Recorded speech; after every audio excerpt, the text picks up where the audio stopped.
আজকে সন্ধে কিন্তু আমরা গেছিলাম একটা পার্কে। আর দেখো চারিদিকে কত কুয়াশা, কারণ আমরা গেছিলাম একটু দূরেই আর বাইরে তো প্রচণ্ড ঠান্ডা পড়ে গেছে।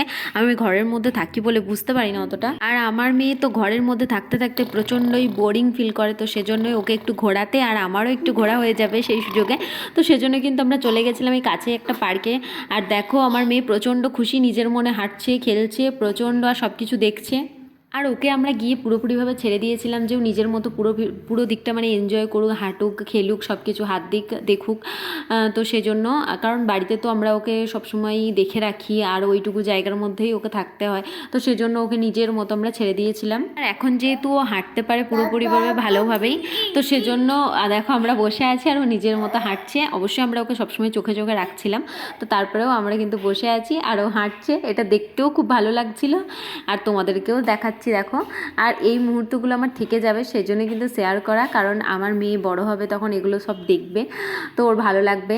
তারপরে কিছুক্ষণ পর কিন্তু আমরা চলে এসেছিলাম, কারণ আমার বরের ডিউটি যাওয়ার সময় হয়ে গেছিলো আর আমাদের মানে পার্কটাও কিন্তু বন্ধ হয়ে যাবে 8টার মধ্যে। তো সেজন্য আর এদিকে দেখো আমার মেয়ে কিন্তু ওর পাপার সাথে দোলদোল করছে। তার কিছুক্ষণ পরেই আমরা কিন্তু বাড়িতে চলে এসেছি।